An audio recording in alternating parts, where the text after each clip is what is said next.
चलिए स्टार्ट करते हैं। गुड मॉर्निंग सभी को और सभी साथियों को जय हिंद, नमस्कार सभी को। आज जो है लुसेंट सीरीज का चौथा दिन है आज, ठीक है। और इससे पहले हम लोग कर चुके थे प्रागैतिहासिक काल और सिंधु घाटी सभ्यता, ठीक है। आज हम लोग स्टार्ट करेंगे वैदिक सभ्यता, ठीक है। कौन सा स्टार्ट करेंगे? वैदिक सभ्यता। तो आज जैसा कि हम लोग जान रहे हैं साल का अंतिम दिन है आज 31 दिसंबर, ठीक है। इसके बाद हम लोग मिलेंगे नए साल में, अगले साल। तो आज स्टार्ट करते हैं वैदिक सभ्यता। बताइएगा, पहला सवाल है, वैदिक सभ्यता का विभाजन कितने भागों में किया गया है? दो भागों में। वैदिक सभ्यता दो भागों में, ठीक है। बताना आपको वैदिक सभ्यता का टाइम पीरियड कितना दिन से कितने दिन तक है, मतलब दो भागों में बांटा। वैदिक सभ्यता, ठीक है। हाँ, कितना है? 600, ठीक है। पूरा वैदिक सभ्यता का अगर समय पूछे तो 1500 से 600। बताइएगा, वैदिक सभ्यता का विभाजन दो भागों में किया गया, क्या क्या, कौन कौन सा नाम? ऋग्वैदिक काल, उत्तरवैदिक काल। हाँ, ऋग्वैदिक काल और उत्तरवैदिक काल। उत्तरवैदिक काल। ऋग्वैदिक काल और उत्तरवैदिक काल। बताइएगा, ऋग्वैदिक का समयावधि 1500 से 1000 ईसा पूर्व। हाँ, 1500 से 1000, 1500 से 1000 ऋग्वैदिक काल। वही बताइएगा उत्तरवैदिक 1000 से 600 ईसा पूर्व। 600 ईसा पूर्व, ठीक है। 1000 से 600 ईसा पूर्व। अगला बताइएगा, आर्य जो है सर्वप्रथम किस स्थान पर बसे थे? तो ये पंजाब और अफगानिस्तान। पंजाब और अफगानिस्तान। किसने कहा था कि आर्यों का मूल निवास मध्य एशिया है? Max Muller. हाँ, मैक्स मूलर ने। किसने कहा था? मैक्स मूलर ने। वो कहाँ के निवासी थे मैक्स मूलर? मैक्स मूलर शायद नहीं, वो जर्मनी के नहीं, जर्मनी के थे, ठीक है। मैक्स मूलर जर्मनी के थे। अगला बताइएगा कि आर्यों की भाषा क्या थी? संस्कृत थी। आर्यों की भाषा संस्कृत थी। आर्यों की भाषा संस्कृत थी। बताइएगा कि वैदिक सभ्यता कैसी सभ्यता थी? ग्रामीण सभ्यता थी, ठीक है। हाँ, पितृ प्रधान भी था उसका समाज, ठीक है। लेकिन अगर सभ्यता पूछे वैदिक सभ्यता तो ग्रामीण सभ्यता, ठीक है। और वही पूछे सिंधु घाटी सभ्यता नगरीय सभ्यता, ठीक है। वही पूछे, हाँ, काश युगी भी बोल सकते हैं। और अगर पूछे मेसोपोटामिया की सभ्यता तो वो भी एक ग्रामीण सभ्यता थी, ठीक है। वो भी एक ग्रामीण सभ्यता थी। बताइएगा, आर्य शब्द से क्या पता चलता है? आर्य शब्द समूह, भाषा समूह, ठीक है। आर्य शब्द से पता चलता है भाषा समूह का, ठीक है। आर्य शब्द किसको इंगित करता है? भाषा समूह को इंगित करता है, ठीक है। बहुत अच्छा। अगला बताइएगा, आर्यों की प्रशासनिक इकाई को कितने भागों में बांटा गया है? 5 भागों में, ठीक है। आर्यों की प्रशासनिक इकाई 5 भागों में। आर्यों की प्रशासनिक इकाई को 5 भागों में बांटा गया है। बताइएगा नाम, सबका नाम। कुल। हाँ, पहला है कुल, उससे थोड़ा बड़ा अगर जाएंगे तो ग्राम, ठीक है। उसके बाद विश, उसके बाद जन, उसके बाद राष्ट्र, ठीक है। तो सीक्वेंस में एक बार यहाँ दे दिया गया है, मतलब आरोही क्रम में। पहला है कुल, फिर ग्राम, विश, जन और राष्ट्र, ठीक है। तो बताइएगा, कुल के मुखिया को क्या कहा जाता था? नहीं, देखिए, कुल मतलब परिवार, ठीक है। कुल मतलब क्या होता है? कुल मतलब परिवार। तो परिवार का मुखिया कौन होता है? पिता होता है। परिवार का मुखिया पिता, ठीक है। और उसे कहा जाता है कुलम, ठीक है। तो कुल के मुखिया को कुलप कहते हैं। बताइएगा, वहीं पे ग्राम के मुखिया को ग्रामीणी, ग्राम के मुखिया को ग्रामीणी। विश के प्रधान विशपति, विश के प्रधान विशपति। बताइएगा, जन के शासक राजन, जन के शासक राजन। और बताइएगा, राष्ट्र के शासक को राजा होता था, ठीक है। हाँ, राष्ट्र के राजा तो राजा हो गया, ठीक है। अब बताइएगा, राज्य का जो अधिकारी होता था, ठीक है। राज्य का जो अधिकारी होता था उसमें से प्रमुख कौन थे?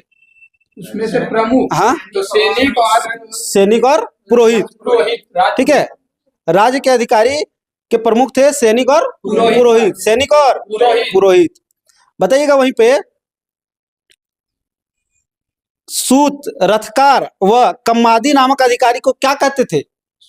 हाँ, सूत, रथकार और कम्मादी नामक जो अधिकारी हुआ करता था उसको क्या कहे जाते थे? उसको रत्नी कहे जाते थे। क्या कहे जाते थे? रत्नी। किसको कहे जाते थे? तो सूत, रथकार और कम्मादी नामक अधिकारी को, ठीक है, क्या कहे जाते थे? रत्नी। अगला बताइएगा, दुर्गपति को जो दुर्ग का जो देख रेख करता था तो उसको बोलते थे दुर्गपति। उसको वैदिक काल में क्या बोला गया है? वैदिक काल में पूरब, ठीक है। दुर्गपति को पूरब। वही बताइएगा, जनता की गतिविधियों को देखने वाले गुप्तचर को क्या कहा जाता था? स्पर्श। ठीक है, क्या कहा जाता था? स्पर्श। जो जनता की गतिविधियों को देख रेख करता था, ठीक है, और देख रेख करने वाला जो गुप्तचर होते थे उसको क्या कहते थे? स्पर्श। वहीं बताइएगा गोचर भूमि के अधिकारी को वाजपति। ठीक है, वाजपति। गोचर भूमि के अधिकारी वाजपति। गोचर भूमि के अधिकारी वाजपति। बताइएगा अपराधियों को पकड़ने का कार्य करता था उग्र। ठीक है, उग्र मतलब उग्रवादी। ठीक है, उग्रवादी को पकड़ता था। तो अपराधियों को पकड़ने का कार्य कौन करते थे? उग्र करते थे। अगला बताइएगा कि ऋग्वेद में किसी तरह के न्यायाधिकारी का उल्लेख है या नहीं है? नहीं है। ठीक है, ऋग्वेद में न्यायाधिकारी का उल्लेख नहीं है। ठीक है, बताइएगा बाल विवाह का प्रथा था क्या? नहीं था। ठीक है, बाल विवाह नहीं था। उसके बाद बताइएगा इसमें पर्दा प्रथा का प्रचलन था क्या? नहीं था। पर्दा प्रथा नहीं था। ठीक है, बाल विवाह नहीं था। उसके बाद इसमें जो है जो महिला विधवा हो जाती थी, जिनके पति मतलब का देहांत हो जाता था, तो उनको देवर से शादी करने का प्रावधान इसमें था क्या? था। इसका मतलब क्या पता चलता है कि वो अपना देवर से शादी कर हाँ, इसका मतलब पता चलता है कि स्त्रियों की स्थिति ऋग्वैदिक काल में अच्छी थी। ठीक है, ऋग्वैदिक काल में क्या थी? अच्छी थी। ठीक है, क्योंकि उसमें जो है बाल विवाह का प्रथा नहीं था। ठीक है, उसमें हाँ पर्दा प्रथा भी नहीं था। हाँ, सती प्रथा भी नहीं था। अगला बताइएगा युद्ध में जो कबीले का नेतृत्व करता था, कौन करता था? राजा करता था। ठीक है, कबीले का नेतृत्व राजा करता था। बताइएगा राजा को सलाह देने वाली संस्था कौन कौन सी थी? सभार समिति। कौन सी थी? सभार समिति। राजा को सलाह देने की वाली संस्था को क्या कहते थे? सभार समिति। वहीं बताइएगा श्रेष्ठ एवं संभ्रांत लोगों की संस्था उसको क्या कहते थे? सभा कहते थे। श्रेष्ठ लोगों की संस्था को सभा कहते थे। बताइएगा सामान्य जनता की प्रतिनिधित्व करती थी समिति। ठीक है, कौन करती थी? समिति। सामान्य जनता का प्रतिनिधित्व समिति करती थी। अगला बताइएगा सभा और समिति के अध्यक्ष को क्या कहा जाता था? सभा और समिति के अध्यक्ष को हाँ इसका ईशान। क्या कहा जाता था? ईशान कहा जाता था। सभा और समिति के अध्यक्ष को ईशान कहा जाता था। अगला बताइएगा गविष्टि। गविष्टि शब्द का प्रयोग किया गया है वैदिक काल में। इसका अर्थ क्या होता है? गायों की खोज। ठीक है, गविष्टि मतलब गायों की खोज। गविष्टि मतलब गायों की खोज। बताइएगा दशराग युद्ध का जो है उल्लेख किस वेद में किया गया? किस वेद में? ऋग्वेद में। ठीक है, दशराग युद्ध का उल्लेख ऋग्वेद के 7वें मंडल में। ठीक है, बताइएगा दशराग युद्ध किस नदी के तट पर हुआ था? रावी नदी के। ठीक है, किस नदी के? रावी नदी के। ठीक है, तो रावी नदी का प्राचीन नाम पुरुषनी। रावी नदी का प्राचीन नाम पुरुषनी। ठीक है, बताइएगा दशराग युद्ध किसके बीच हुआ था? हाँ, राजा सुदास और 10 जनों के बीच लड़ा गया था। ठीक है, जिसमें विजय हुआ था सुदास। जिसमें विजय कौन हुआ था? सुदास हुआ था। अगला बताइएगा उपनिषदों की संख्या 108। उपनिषद 108। उपनिषद की संख्या 108। वही बताइएगा पुराणों की संख्या 18। पुराणों की संख्या 18। बताइएगा वेदांग 6। वेदांग कितने? 6।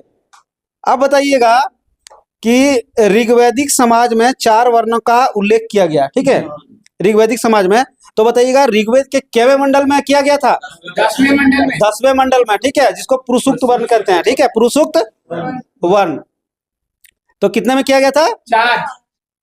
10वें मंडल में किया गया था। ठीक है, हाँ 4 वर्ण में किया गया था। अब बताइएगा कि ऋग्वैदिक समाज में नहीं, हाँ नहीं ये सवाल नहीं है, ये सवाल पूछ चुके हैं। बताइएगा आर्यों का मुख्य पेय पदार्थ सोमरस। ठीक है, आर्यों का मुख्य पेय पदार्थ सोमरस, जो किससे बनाया जाता था? हाँ, सोम के वृक्ष पे अगर पूछे वनस्पति। ठीक है, तो इसमें जैसे दिया गया है तो वनस्पति भी कह सकते हैं। बताइएगा आर्य जो है मुख्यतः 3 प्रकार के वस्त्रों का उपयोग करते थे, तो उसका नाम बताना है। वास, वास, अधिवास, अधिवास, और एगो उसनीस। उसनी, ठीक है, उसनीस। क्या क्या? वास, अधिवास और उसनीस, ठीक है। 3 प्रकार के वस्त्र, वास, अधिवास और उसनीस, वही बताना है। अंदर पहनने वाले कपड़े को क्या कहा जाता था? नीवी, ठीक है। अंदर पहनने वाले कपड़े को नीवी कहा जाता था। बताइएगा आर्यों के मनोरंजन के मुख्य साधन क्या थे? तो संगीत, संगीत, रथ दौड़, हाँ, और एक क्रीड़ा। द्रुत क्रीड़ा, ठीक है। आर्यों के मनोरंजन के मुख्य साधन थे संगीत, रथ दौड़, घुड़दौड़ और द्रुत क्रीड़ा, ठीक है। बताइएगा आर्यों का मुख्य व्यवसाय? कृषि और पशुपालन। हाँ, कृषि और पशुपालन मुख्य व्यवसाय, कृषि और पशुपालन।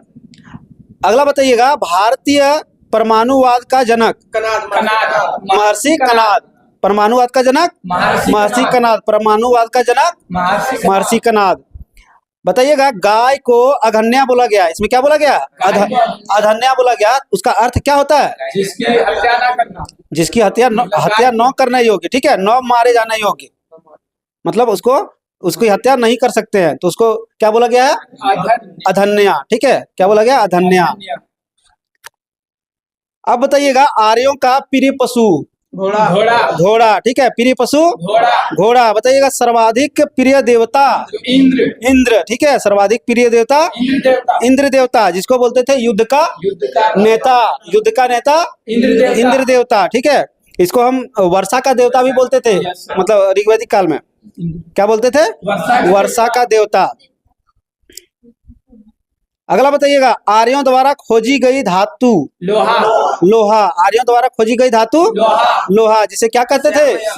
श्याम अयस। लोहा को श्याम अयस। वही तांबे को लोहित अयस, ठीक है। तांबे को लोहित अयस, लोहा को श्याम अयस, तांबे को लोहित अयस, ठीक है। लोहित अयस। बताइएगा भारतीयों को लोहे का ज्ञान कितने सदी ईसा पूर्व में हुआ था? हाँ, 8वीं ईसा पूर्व सदी में, ठीक है। ईसा पूर्व 8वीं सदी में, ईसा पूर्व 8वीं सदी में। अगला बताइएगा व्यापार हेतु दूर दूर तक जाने वाले व्यक्ति को क्या कहा जाता था? नहीं, पनी, ठीक है। क्या कहते थे? पनी कहते थे। व्यापार हेतु दूर दूर तक जाने वाले व्यक्ति को पनी कहते थे। बताइएगा लेन देन में कौन सी प्रणाली प्रचलित थी? वैदिक समय। हाँ, वस्तु विनिमय, जिसको बार्टर सिस्टम कहते हैं। कौन सा सिस्टम? बार्टर सिस्टम, ठीक है। वस्तु विनिमय प्रणाली मतलब एक वस्तु के बदले दूसरा वस्तु लेना, ठीक है। उसमें पैसे का प्रचलन नहीं था। बताइएगा ऋण देकर ब्याज लेने वाले को क्या कहा जाता था? घूसखोर। हाँ, उसको बोलते थे वेक नॉट, ठीक है। वेक नॉट या सूदखोर, उसको घूसखोर नहीं कह सकते हैं, ठीक है। जो ऋण देकर ब्याज लेते थे उसको सूदखोर कहते थे, मतलब सूद को खाता था। हाँ, रिश्वत लेने वाले को रिश्वतखोर कहते हैं, सूदखोर घूसखोर कहते हैं, ठीक है। बताइएगा मनुष्य एवं देवता के बीच मध्यस्थ की भूमिका निभाने वाले देवता को? अग्नि देवता। कौन सी देवता? अग्नि देवता। ऐसा कहा जाता था कि आग जब जलाते हैं तो क्या होता है? उसका धुआं जो है ऊपर जाता है, ठीक है। जिससे क्या होता है कि मनुष्य और देवता के बीच संपर्क हो जाता है, ठीक है। अगला बताइएगा ऋग्वेद में उल्लेखित सबसे पवित्र नदी कौन सी है? सरस्वती नदी। सबसे पवित्र नदी सरस्वती नदी, जिसको क्या बोलते हैं? जिसको सदा अरे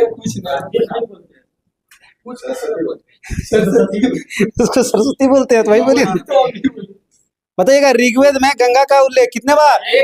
एक बार। यमुना का 3 बार, ठीक है। गंगा का 1 बार, यमुना का 3 बार। वही सबसे अधिक बार प्रयोग सिंधु नदी, ठीक है। सर्वाधिक बार प्रयोग सिंधु नदी का। सिंधु को जो है ईरानी सब क्या बोलते थे? हिंदू, ठीक है। सिंधु को हिंदू बोलते थे। अगला बताइएगा इंद्र के स्थान पर, ठीक है, इंद्र के स्थान पर प्रजापति सर्वाधिक प्रिय देवता हो गए थे किस काल में?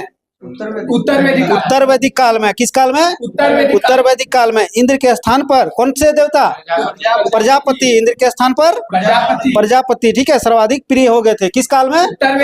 उत्तर वैदिक काल में। अगला बताइएगा, विष्णु के 3 पगों की परिकल्पना, ठीक है, विष्णु के 3 पगों की परिकल्पना का विकास किस काल में हुआ था? वैदिक काल में। उत्तर वैदिक काल में विष्णु के 3 पगों की कल्पना उत्तर वैदिक काल में। उत्तर वैदिक काल में। अगला बताइएगा, उत्तर वैदिक काल में राजा के अभिषेक के समय किस अनुष्ठान का प्रयोग किया जाता था? राजसूय यज्ञ। कौन सा यज्ञ? राजसूय यज्ञ, ठीक है। बताइएगा, उत्तर वैदिक काल में वर्ण व्यवस्था किसके आधार पर था? नहीं, जन्म के आधार पर था उत्तर वैदिक काल में। हाँ, व्यवसाय की बजाय जन्म के आधार पर कर दिया था, ठीक है। किस काल में? उत्तर वैदिक काल में। लेकिन ऋग वैदिक काल में बोले तो व्यवसाय के मतलब जो जैसा काम करता, हाँ, जैसा काम करता था वैसा उसको वर्ण में रखा गया था, ठीक है। अगला बताइएगा, जो स्त्री, ठीक है, जीवन भर अविवाहित रहती थी उसको क्या बोलते थे? अमाजू, ठीक है। क्या बोलते थे? अमाजू। जो स्त्री जीवन भर अविवाहित रहती थी उसको अमाजू बोलते थे। बताइएगा, जीविका पार्जन के लिए वेद वेदांग पढ़ाने वाले को क्या कहा जाता था? अध्यापिका, उपाध्याय, ठीक है। क्या बोलते थे? उपाध्याय बोलते थे। आर्यों का समाज कैसा था? पितृ प्रधान था। आर्यों का समाज पितृ प्रधान था, ठीक है। क्योंकि देखिए इसमें क्या होता था, सबसे छोटा जो है इसका प्रशासनिक इकाई क्या था? परिवार। हाँ, परिवार था, ठीक है, जिसको हम बोलते थे कुल। तो परिवार था तो उसका मुखिया कौन होते थे? पिता होते थे, ठीक है। तो पिता जब प्रधान हुआ तो पितृ प्रधान, ठीक है। वहीं अगर पूछे कि सिंधु घाटी सभ्यता का समाज कैसा था? मातृसत्तात्मक था, ठीक है, मातृ प्रधान। अगला बताइएगा, क्या वैदिक काल में स्त्रियां जो है यज्ञ में भाग लेती थी? लेती थी, ठीक है। बैठिए सर।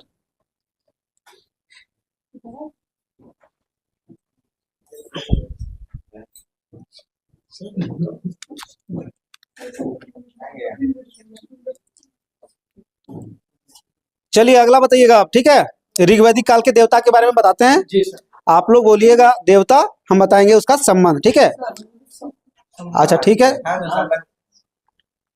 बताइएगा, युद्ध का नेता तो इंद्र देवता। युद्ध का नेता इंद्र देवता। बताइएगा, वर्षा का देवता इंद्र देवता। बताइएगा, वनस्पति का देवता सोम देवता। वनस्पति का देवता वनस्पति देवता सोम देवता। बताइएगा, प्रगति देवता प्रगति हो जाएगा अश्विनी, उषा, ठीक है। प्रगति का देवता उषा। बताइएगा, उत्थान का देवता अश्विनी, उत्थान, उषा, ठीक है। प्रगति और उत्थान तो दोनों एक ही ना हुआ, तो प्रगति एवं उत्थान का देवता उषा। वहीं बताइएगा, पशुओं का देवता पुष्पति, हाँ, पूषण, ठीक है। पशुओं की देवता पूषण। पशुओं की देवता पूषण। बताइएगा, आंधी तूफान का देवता मरुत, ठीक है। आंधी तूफान का देवता मरुत देवता। आंधी तूफान का देवता मरुत देवता। बताइएगा, देवता एवं मनुष्य के बीच मध्यस्थ करने वाला देवता अग्नि देवता, ठीक है। जो देवता और मनुष्य के बीच क्या करता था? संबंध बनाता। हाँ, मध्यस्थ, हाँ, वही हुआ कि दोनों के बीच संबंध का काम करता था। कौन सी देवता? अग्नि देवता। बताइएगा, आकाश का देवता वरुण, हाँ, द्यो, ठीक है। कौन से बोलते थे? द्यो देवता। आकाश का देवता देव देवता। सबसे प्राचीन देवता देव देवता। सबसे प्राचीन देवता देव देवता, ठीक है। बताइएगा, विपत्तियों को हारने वाला देवता अश्विनी, हाँ, अश्विन देवता, ठीक है। कौन सा देवता? अश्विन देवता। विपत्तियों को हारने वाला देवता अश्विन देवता, ठीक है। आर अश्विन क्या? अगला बताइएगा, पृथ्वी एवं सूर्य के निर्माता वरुण देवता, ठीक है। कौन सी देवता?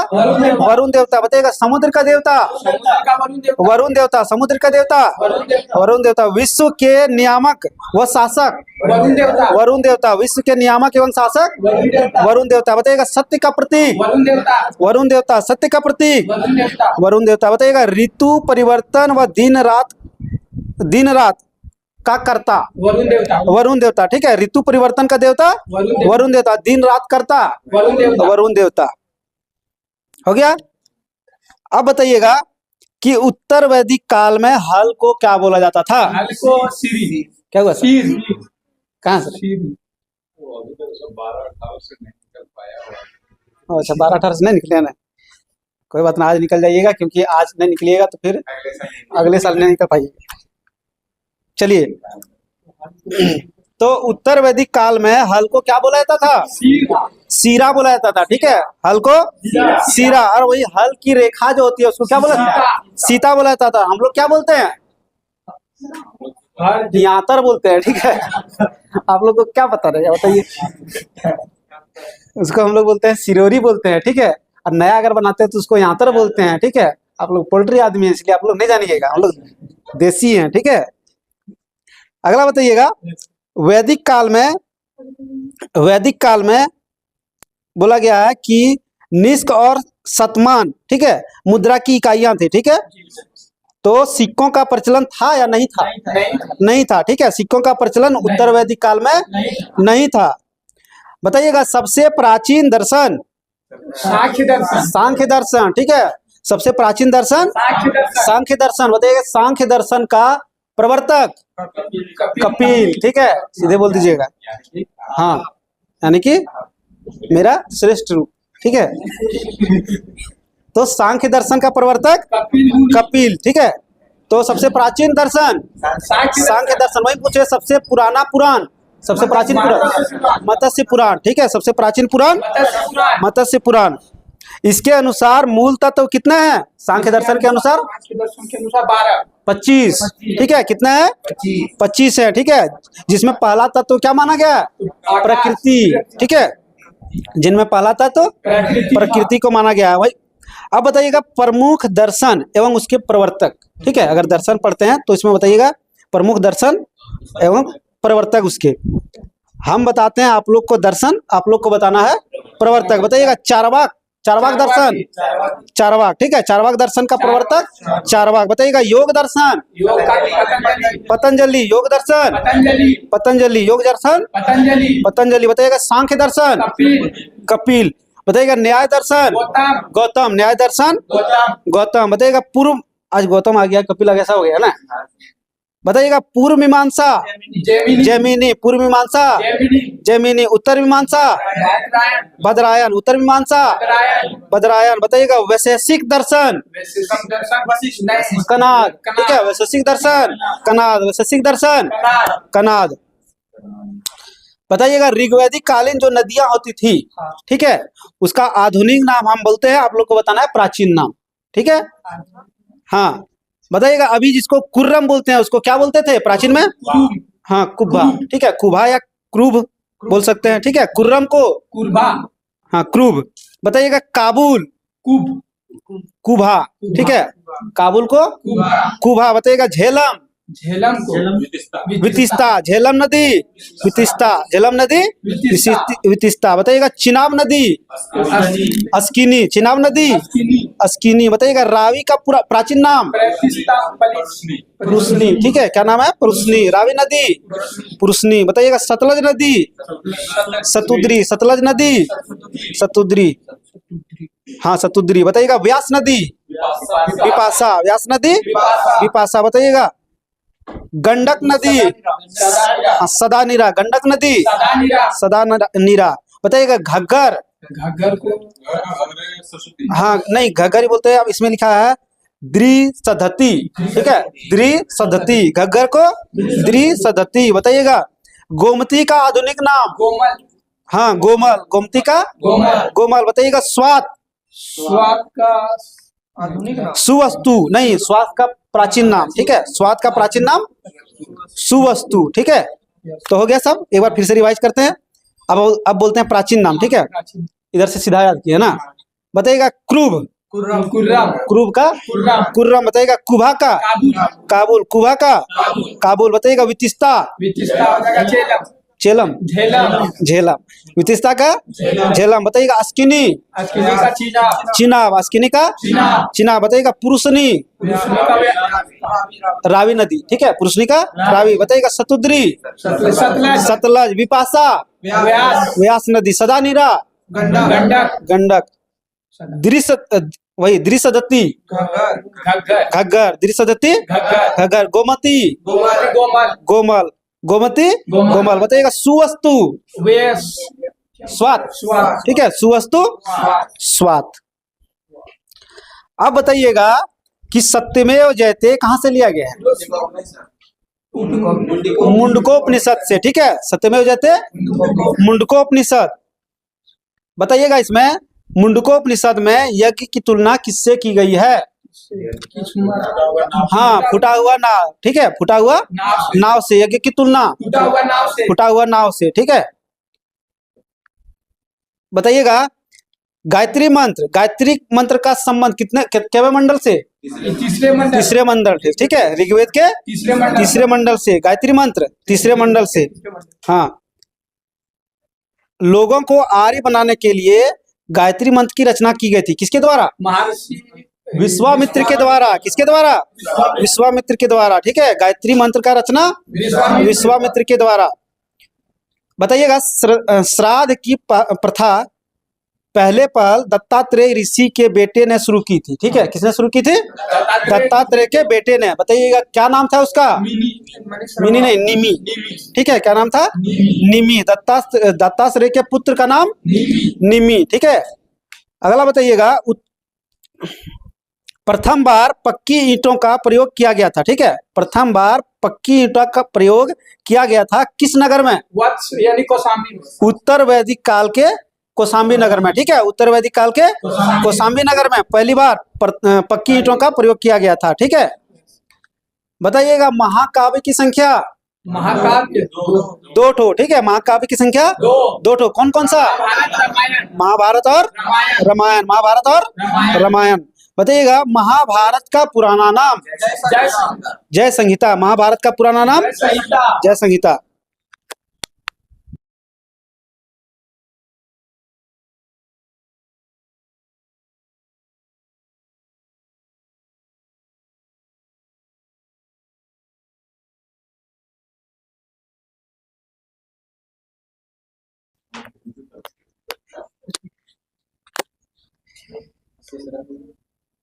हाँ, तो क्या पढ़ रहे थे अभी? महाभारत का पुराना नाम, ठीक है, महाभारत का पुराना नाम क्या है? जय संहिता। महाभारत का पुराना नाम जय संहिता। अगर बोले कि चारों ऋग्वेद का सम्मिलित नाम को क्या कहते हैं? संहिता, ठीक है, ऋग्वेद सभी ऋग्वेद को सम्मिलित रूप से संहिता बोलते हैं। वहीं महाभारत का पुराना नाम जय संहिता। बताइएगा सबसे बड़ा महाकाव्य? महाभारत। सबसे बड़ा महाकाव्य महाभारत। अगला बताइएगा कि गोत्र नामक संस्था का जन्म किस काल में हुआ था? उत्तर वैदिक काल में, ठीक है, गोत्र नामक संस्था का जन्म उत्तर वैदिक काल में हुआ था। अगला बताइएगा कि वेदांत दर्शन के मौलिक ग्रंथ ब्रह्म सूत्र मतलब ब्रह्मा सूत्र या वेदांत सूत्र की रचना किसके द्वारा किया गया था? किसके द्वारा? हाँ, बोलिए बोलिए। ब्रह्मा सूत्र और वेदांत सूत्र की रचना बदरायन के द्वारा, ठीक है, किसके द्वारा? बदरायन के द्वारा, ठीक है। क्या क्या? ब्रह्मा सूत्र, वेदांत सूत्र, बदरायन, ठीक है, ब्रह्मा सूत्र, वेदांत सूत्र, बदरायन। अब आते हैं महाजनपदों का उदय, ठीक है, तो महाजनपदों का उदय इसमें बताया गया है बुद्ध के जन्म के पूर्व 6ठी शताब्दी ईसा पूर्व में, ठीक है, कितने ईसा पूर्व में? 6ठी शताब्दी ईसा पूर्व में भारतवर्ष में कुल कितने जनपद में बटा हुआ था? हाँ, भारतवर्ष 16 महाजनपदों में बटा हुआ था। बताइएगा इसकी जानकारी हमें किससे मिलती है? बौद्ध ग्रंथ के अंगुत्तर निकाय से, ठीक है, बौद्ध ग्रंथ के अंगुत्तर निकाय से। वही बोले जैन ग्रंथ के भगवती सूत्र के, ठीक है, जैन ग्रंथ के भगवती सूत्र से और बौद्ध धर्म के अंगुत्तर निकाय से। अब बताइएगा राज्य और राजधानी, महाजनपद का राज्य, हाँ, महाजनपद और उसकी राजधानी, ठीक है। बताइएगा अंग की राजधानी चंपा, अंग की राजधानी चंपा। बताइएगा मगध की राजधानी राजगिरी गिरिब्रज, ठीक है, राजगिरी गिरिब्रज। मगध की राजधानी राजगिरी गिरिब्रज। बताइएगा काशी की राजधानी वाराणसी, काशी की राजधानी वाराणसी। कौशाम्बी। कौशाम्बी, वत्स, कौशाम्बी, वत्स, कौशाम्बी। बताइएगा वज्जी, वज्जिका। वज्जिका हो जाएगा वैशाली, ठीक है, वज्जिका वैशाली, वज्जिका वैशाली। इसमें दिया विदे भी, ठीक है, वज्जिका विदे। बताइएगा और हाँ मिथिला, ठीक है, वज्जिका मिथिला। ऐसे ऐसे ज्यादा फेमस है वैशाली, ठीक है। लेकिन एग्जाम में पूछने के लिए कुछ भी पूछ देगा। कौशल की राजधानी श्रावस्ती। श्रावस्ती, कौशल की राजधानी श्रावस्ती। अवंती की राजधानी अवंतिका। श्रावस्ती। उज्जैन, ठीक है, अवंतिका उज्जैन, अवंतिका उज्जैन, ठीक है। और एक माहेशमती, ठीक है। तो अवंती जैसे कि इसमें है ना बाहुबली में, ठीक है, दोनों है, अवंती भी है, अवंतिका और माहेशमती तो जान ही रहे हैं। तो अवंतिका माहेशमती, अवंतिका माहेशमती। अवंतिका एक तो और है उज्जैन, ठीक है। बताइएगा मल्ल, मल्ल की राजधानी मल्ल का कुशावती, मल्ल की राजधानी कुशावती, मल्ल की राजधानी कुशावती। बताइएगा पंचाल, काम्पिल। हाँ कंपिल्य, ठीक है। और अहिछत्र भी है, ठीक है। पंचाल का अहिछत्र कंपिल्य, पंचाल का अहिछत्र कंपिल्य। बताइएगा चेदी का राजधानी शक्तिमती। शक्तिमती, ठीक है, चेदी की शक्तिमती। बताइएगा कुरु इंद्रप्रस्थ, ठीक है, हाँ गिरिवराज नहीं इंद्रप्रस्थ, ठीक है। कुरु की राजधानी इंद्रप्रस्थ, कुरु की राजधानी इंद्रप्रस्थ। बताइएगा मत्स्य विराटनगर, मत्स्य का विराटनगर। कभी नहीं भूलेंगे क्या? आया था विराट कोहली। नहीं आया था क्वेश्चन एग्जाम में। तो मत्स्य की राजधानी विराटनगर। बताइएगा कंबोज, कंबोज का हाटक। हाटक, ठीक है, कंबोज का हाटक, कंबोज का हाटक। सूरसेन, सूरसेन का हाँ सूरसेन मथुरा, सूरसेन मथुरा, सूरसेन मथुरा। अस्मक अस्मक पोटली, पोटली, ठीक है, हाँ पोतन या पोटली। तो अस्मक का पोटली, अस्मक का पोटली, अस्मक का पोटली। बताइएगा गंधार तक्षशिला। तक्षशिला, गंधार का तक्षशिला। अब बताइएगा एक तो इसका क्षेत्र बताइएगा, ठीक है। महाजनपद हम बताएंगे, आप लोग को बताना उसका क्षेत्र। हाँ थोड़ा थोड़ा इसमें मतलब इम्पोर्टेंट है। जैसे बताइएगा अंग, अंग का जो है आधुनिक क्षेत्र कौन सा है? अंग का बिहार, भागलपुर है और मुंगेर है, ठीक है। देखिए बिहार और उत्तर प्रदेश ही पूरा महाजनपद में है ही है ज्यादातर, ठीक है। एक दो ठो क्षेत्र जो है राजस्थान में है, लेकिन उत्तर प्रदेश और बिहार पूरा भरा हुआ है। तो जैसे बताइएगा अंग, अंग का कहाँ बोले? नहीं, अंग का आधुनिक क्षेत्र तो है भागलपुर मुंगेर, ठीक है, भागलपुर मुंगेर, अंग का भागलपुर मुंगेर। बताइएगा मगध का बिहार, पटना गया। बिहार तो है ही, बताए तो बिहार है ही, ठीक है। बिहार और उत्तर प्रदेश और एक तो राजस्थान कहीं कहीं है, लेकिन आपको बताना है कि आधुनिक क्षेत्र क्या क्या है, ठीक है।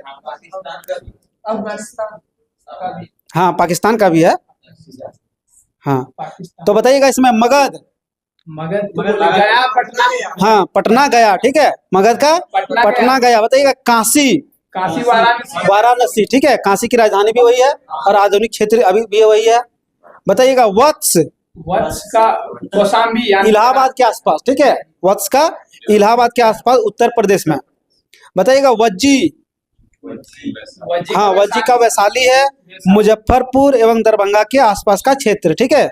तो वज्जी का वैशाली, मुजफ्फरपुर, दरभंगा। बताइएगा कौशल, श्रावस्ती, हाँ राजधानी उसका श्रावस्ती है, लेकिन जगह अभी बताइएगा आधुनिक क्षेत्र तो फैजाबाद है, ठीक है, गोंडा है, बहराइच है, सब उत्तर प्रदेश में है, ठीक है।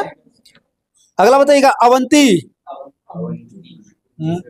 मध्य प्रदेश, ठीक है, अवंती मध्य प्रदेश एक तो है, मध्य प्रदेश। मालवा, ठीक है, मालवा क्षेत्र।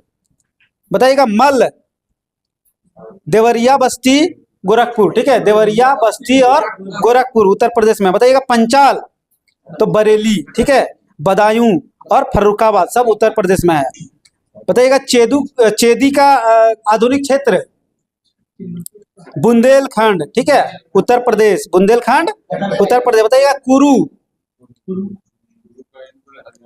हाँ हरियाणा की तरफ हो गया, मेरठ हो गया, दिल्ली हो गया, ठीक है, हरियाणा, मेरठ, दिल्ली, तो हरियाणा का कुछ क्षेत्र। बताइएगा मत्स्य, विराटनगर राजधानी है। तो राजस्थान में है भरतपुर, अलवर और जयपुर। भरतपुर, अलवर, जयपुर। बताइएगा कंबोज राजधानी हाटक है? नहीं, राजौरी एवं हजारा क्षेत्र। ठीक है, राजौरी एवं हजारा क्षेत्र। बताइएगा सूरसेन? हाँ, मथुरा। ठीक है, उत्तर प्रदेश। मथुरा उत्तर प्रदेश। बताइएगा अस्मक? हाँ, दक्षिण भारत का महाजनपद है। अस्मक जो है एकमात्र दक्षिण भारत का महाजनपद है, एकमात्र। ठीक है, गोदावरी नदी के क्षेत्र में। हाँ, तो इसका राजधानी अस्मक का बताइए? पोटली। पोटली या पोटन, जो एकमात्र जो है दक्षिण भारत की महाजनपद है, अस्मक। गोदावरी नदी के तट। बताइएगा गंधार? तक्षशिला। ठीक है, जो पाकिस्तान में है, आधुनिक पाकिस्तान में है। तो आज का टॉपिक समाप्त होता है साथियों। वैदिक सभ्यता और महाजनपद का उदय समाप्त होता है। अब स्टार्ट करेंगे हम लोग अगले साल में। ठीक है, अगले साल में स्टार्ट करेंगे जैन धर्म और बौद्ध धर्म पूरा। क्या? हाँ, एक साल बाद करना है सभी को याद। क्या? तो इसलिए बौद्ध धर्म और जैन धर्म पूरा अगला टॉपिक मेरा रहेगा साथियों। मिलते हैं अगले साल अगले क्लास में नई ऊर्जा के साथ। आज के लिए इतना ही। सभी को जय हिंद। जय हिंद सर।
गुड इवनिंग दोस्तों। Good evening sir. ठीक है, तो चलिए स्टार्ट करते हैं। साइंस, और साइंस में है कार्य शक्ति और ऊर्जा। कार्य शक्ति और ऊर्जा।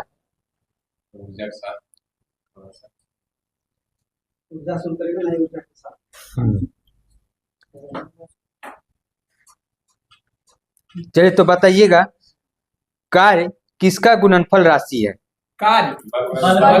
बल गुना विस्थापन। बल गुना विस्थापन बराबर क्या हो गया? कार्य। बल लगाकर किसी वस्तु को बल के दिशा में विस्थापित करने की क्रिया को क्या कहते हैं? कार्य कहते हैं। कार्य का SI मात्रक? जूल। कार्य का SI मात्रक? जूल। ऐसे भी निकाल सकते हैं newton metre square, sorry newton और मीटर ना, न्यूटन मीटर होता है, स्क्वायर नहीं, न्यूटन मीटर या फिर जूल। कार्य का CGS मात्रक? अर्ग। CGS मात्रक क्या होगा? अर्ग। 1 जूल बराबर कितना अर्ग? 10⁻7। ठीक है, 1 जूल बराबर 10⁻7 अर्ग। कार्य एक कैसी राशि है? कार्य एक अदिश राशि है। कार्य एक अदिश राशि है। कार्य शून्य होगा जहां विस्थापन कितने डिग्री का होगा? विस्थापन कितने डिग्री का बनेगा जहां कार्य शून्य हो जाएगा? 90 डिग्री। ठीक है, बल और विस्थापन के बीच का कोण कितना डिग्री का बनेगा तो शून्य हो जाएगा कार्य? 90 डिग्री का। कार्य करने की क्षमता को क्या कहते हैं? ऊर्जा। कार्य करने की क्षमता को ऊर्जा। सभी प्रकार की ऊर्जा को किसमें मापते हैं? जूल में। सिर्फ एक छोड़ा के, किसको? मानव ऊर्जा। मानव ऊर्जा को किसमें मापते हैं? कैलोरी में। कैलोरी में। ऊर्जा का वाणिज्यिक इकाई क्या होता है? किलोवाट घंटा, जिसे क्या कहा जाता है? एक यूनिट। 1 यूनिट के बराबर होता है किलोवाट घंटा।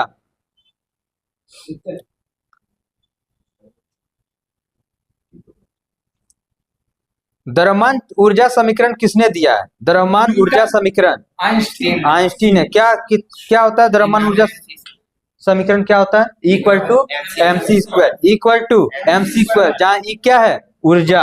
ई क्या है? ऊर्जा। वही है द्रव्यमान, और c क्या है? प्रकाश का वेग। प्रकाश का वेग कितना होता है निर्वात में?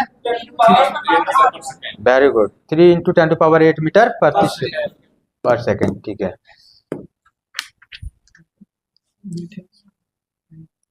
यांत्रिक ऊर्जा मुख्यतः कितने प्रकार के होते दो हैं? प्रकार के। कौन कौन? गतिज और स्थितिज। गतिज ऊर्जा और स्थितिज ऊर्जा। गतिज ऊर्जा प्लस स्थितिज ऊर्जा बराबर यांत्रिक ऊर्जा। यांत्रिक ऊर्जा। गतिज और स्थितिज को जानने से पहले देखते हैं थोड़ा गैर परंपरागत या अपरंपरागत ऊर्जा। ठीक है, गैर परंपरागत या अपरंपरागत, जिसे नवीकरणीय या अक्षय कहते हैं। 4 नाम बताएं एक ही चीज का। गैर परंपरागत, अपरंपरागत, नवीकरणीय और अक्षय ऊर्जा। अक्षय का मतलब जो क्षय नहीं हो, उसी को क्या कहते हैं? अक्षय ऊर्जा कहते हैं। गैर परंपरागत ऊर्जा कहते हैं, अपरंपरागत ऊर्जा। चलिए उदाहरण बताइएगा। भूतापीय ऊर्जा कैसी ऊर्जा है? अक्षय ऊर्जा है। जल ऊर्जा अक्षय ऊर्जा। भूतापीय ऊर्जा, जल ऊर्जा, पवन ऊर्जा, सौर ऊर्जा, बायोगैस ऊर्जा, जितना भी है सब क्या है? अक्षय ऊर्जा। नवीकरणीय ऊर्जा, परंपरागत, गैर परंपरागत ऊर्जा, गैर परंपरागत ऊर्जा है। वैसी ऊर्जा जिसका क्षय हो उसे अपरंपरागत ऊर्जा कहते हैं। अपरंपरागत ऊर्जा कहते हैं। नहीं, जब हम क्या बोले कि अपरंपरागत ऊर्जा किसे कहते हैं? जिसका क्षय नहीं किया जा सकता। जिसका क्षय वो क्या हो जाएगा? परंपरागत, जिसे हम कहेंगे दूसरा नाम क्या? अनवीकरणीय ऊर्जा। अनवीकरणीय ऊर्जा, जैसे कोयला, पेट्रोल, डीजल, केरोसिन, ये सारा क्या है? अनवीकरणीय। मतलब ये लिमिट में है, ये लिमिट में। हाँ सीमित है इसका, और उसका कोई सीमित नहीं है। ठीक है,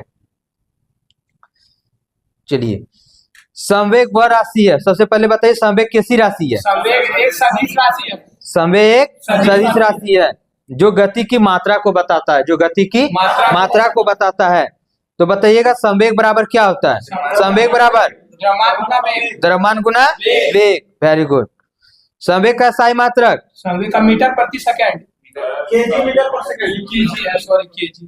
केजी मीटर पर सेकेंड। ठीक है, चलिए बहुत अच्छा। जब संवेग और गति ऊर्जा में संबंध निकालने दे तो गति ऊर्जा बराबर क्या होगा? सूत्र mgh। p²/2m। p²/2m। जब संवेग और गति ऊर्जा में संबंध बताए तो क्या हो जाएगा? गति ऊर्जा बराबर तो p²/2m। ऐसे गति ऊर्जा का सूत्र क्या आता है? 1/2 mv²। 1/2 mv²। तो यही एक नॉमरिकल है। अगर किसी वस्तु का संवेग 10% की वृद्धि किया जाए तो उसका गति ऊर्जा कितना प्रतिशत बदलाव होगा? 10%। तो बना लीजिएगा ऐसे भी। ठीक है, गति ऊर्जा पूछा है तो पहले 1 रखेंगे, फिर अभी 10% आ गया। ठीक ना, तो रेशियो से भी बना सकते हैं, या तो फिर डायरेक्ट वही 10 + 10 × 10 × 10/100। ठीक है, तो आ जाएगा क्या? 21%। कितना आएगा? 21%। बना लीजिएगा घर में। ठीक, चलिए नेक्स्ट बताइएगा स्थितिज ऊर्जा।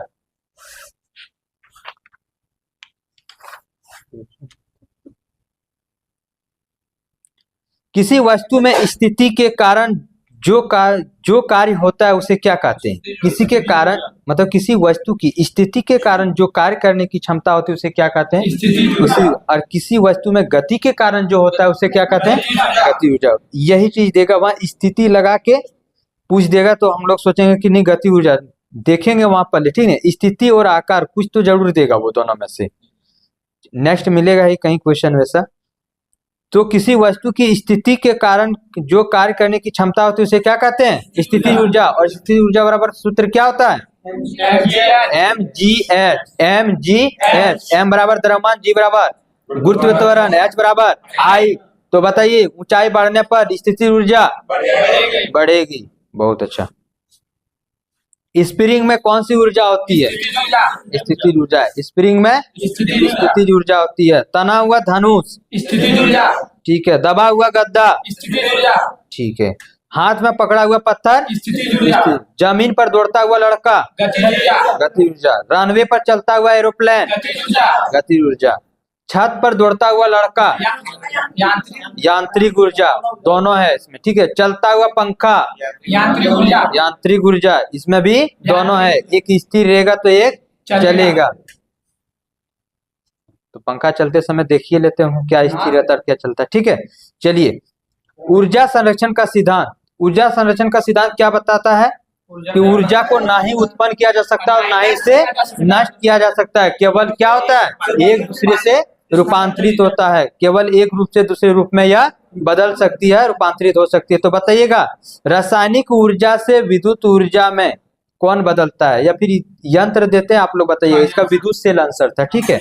विद्युत सेल क्या करता है, रासायनिक ऊर्जा को विद्युत ऊर्जा में बदलता है। वही बताइएगा, लाउड स्पीकर, लाउड स्पीकर क्या करता है, ऊर्जा को विद्युत ऊर्जा, विद्युत ऊर्जा को ध्वनि ऊर्जा में, ठीक है। अब उसको लाइन देंगे ही ना तो बजेगा कहाँ से, ठीक है। माइक्रोफोन, माइक्रोफोन बताइएगा, माइक्रोफोन बहुत अच्छा, ध्वनि ऊर्जा को विद्युत ऊर्जा में। टरबाइन, डायनेमो, यांत्रिक ऊर्जा को विद्युत ऊर्जा में, यांत्रिक ऊर्जा को विद्युत ऊर्जा में। मोटर, विद्युत मोटर, विद्युत ऊर्जा को विद्युत ऊर्जा को यांत्रिक ऊर्जा। अभी तक तो नहीं देखे थे कि ऊर्जा रूपांतरित वाला क्वेश्चन टेक्नीशियन में, लेकिन 29 तारीख का थर्ड शिफ्ट में देखे पहली बार यही दिया विद्युत मोटर कि किस ऊर्जा को किस ऊर्जा में रूपांतरित करता है। साइंस का तो देखिए किए होंगे सर क्या टेक्नीशियन का है, ठीक है। मतलब 40 क्वेश्चन अगर पूछ रहा है टेक्नीशियन में ना, उसमें से 12-15 आपको वन लाइनर मिलेगा, बाकी जो भी क्वेश्चन है थोड़ा सोचना पड़ेगा उसके लिए। और हो सकता है इधर ने पूछ रहा सर एनटीपीसी के लिए बचा के रखा हो। नहीं, वैसा कुछ नहीं है।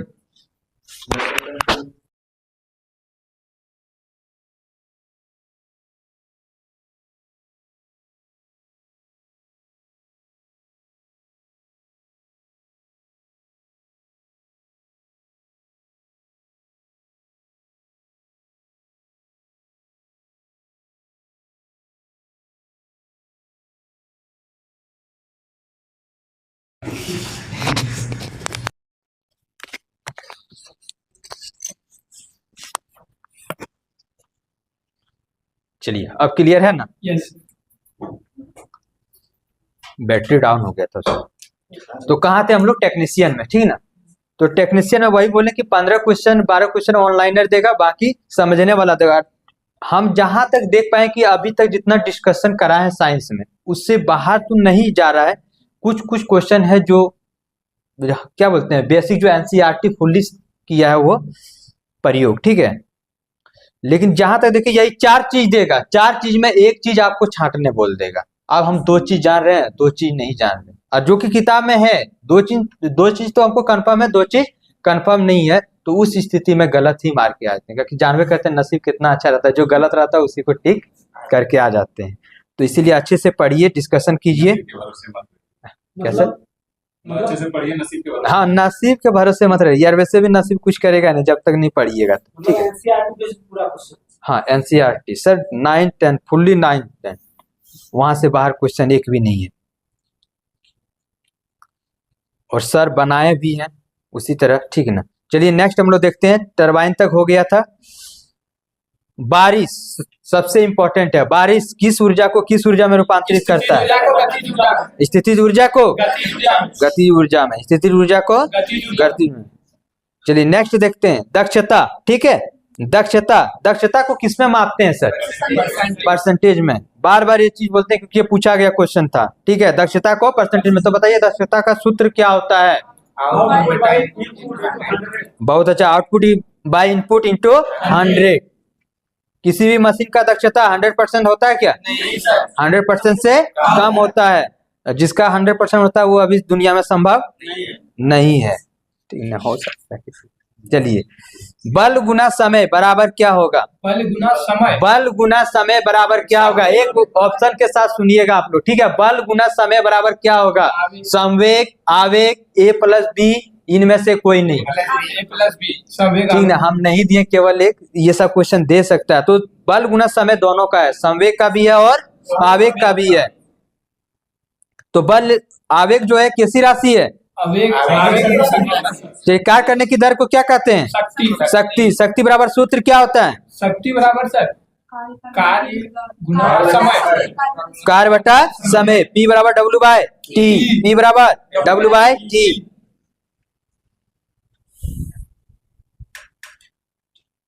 जनरेटर या मोटर की शक्ति को किसमें व्यक्त किया जाता है? हॉर्स पावर एचपी HP में, हॉर्स पावर। ठीक है, 1 हॉर्स पावर बराबर कितना वाट?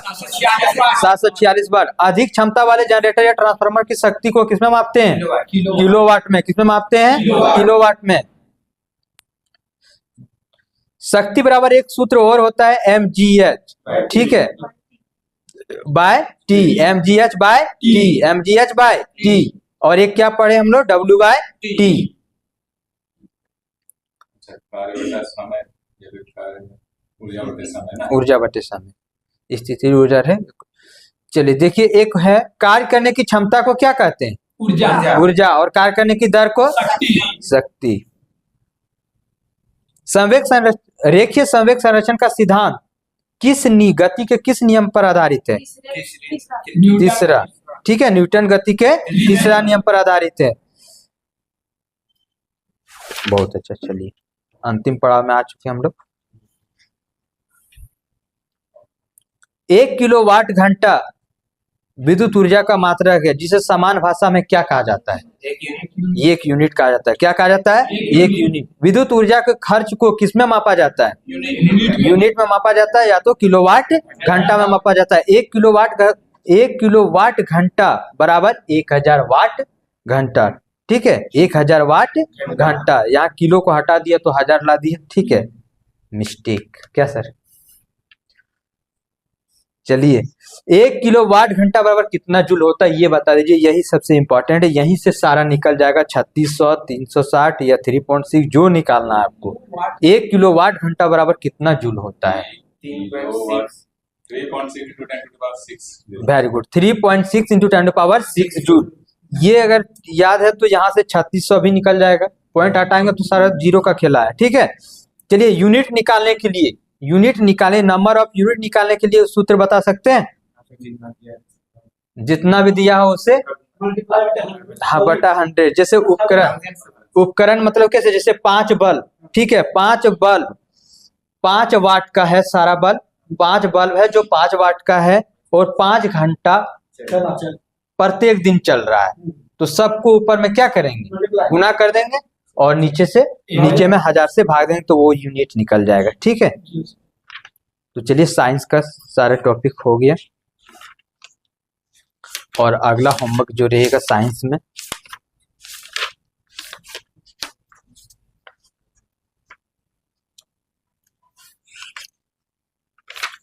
गुरुत्वाकर्षण है। अगला साइंस में क्या है? गुरुत्वाकर्षण। और लुसेंट में तो बता ही दिए थे, जैन धर्म तथा बौद्ध धर्म। जैन धर्म तथा बौद्ध धर्म। तो ठीक है दोस्तों, आप लोग अच्छे से मेहनत कीजिए, तैयारी कीजिए। अगला आगामी एग्जाम NTPC है, ठीक है, RPF है। ठीक है, तो चलिए, हाँ कल क्लास ऑफ है 1 जनवरी के लिए। 1 जनवरी के शुभ अवसर पर तो GK GS ग्रुप डिस्कशन की ओर से सभी को हैप्पी न्यू ईयर एडवांस में। ठीक है, thank you sir. Thank you.